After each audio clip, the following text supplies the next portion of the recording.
সেবার নামে করদাতাদের হয়রানি বন্ধের আহ্বান জানিয়েছেন অর্থ উপদেষ্টা।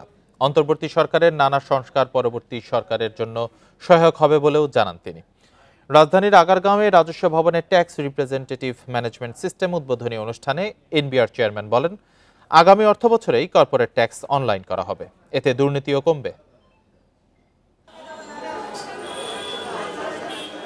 দেশে 1 কোটির বেশি টিআইএনধারী থাকলেও তার অর্ধেকের বেশি রিটার্ন জমা দেয় না। নানা রকম হয়রানি ও এনবিআরের মাঠ পর্যায়ে নজরদারির অভাবে কমছে কর জিডিপি অনুপাত। এতে বাজেট বাস্তবায়নে বাড়ছে দেশি বিদেশি ঋণের চাপ। এমন অবস্থায় অনলাইনে কর আদায় সহজ করতে tax representative management system software চালু করল জাতীয় রাজস্ব বোর্ড এনবিআর। এতে সহজে অনলাইনে আয়কর দেওয়া যাবে।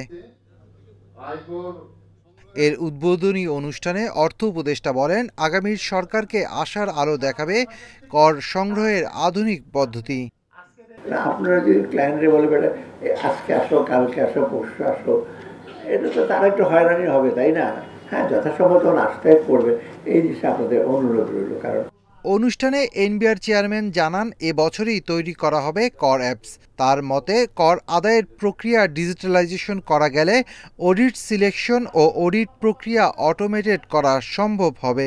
এখন আমরা যেটা দেখি, অনেক ট্যাক্স পেয়ারের প্রতি বছরই অডিট পড়ে, অনেক ট্যাক্স পেয়ার তার গোটা জীবনে কোনোদিন অডিট পড়েনি। তো এই জিনিসগুলো তো একটা বৈষম্য, এবং আমরা রিস্ক বেসড অডিট সিলেকশন করতে পারি না।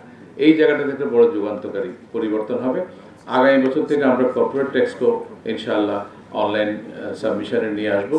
নতুন এ সফটওয়্যার ব্যবহারে দুর্নীতি কমবে বলেও মনে করে জাতীয় রাজস্ব বোর্ড। জীবনে কোনোদিন অডিট পড়েনি। Shafiul Alam Sujon, Independent News, Dhaka.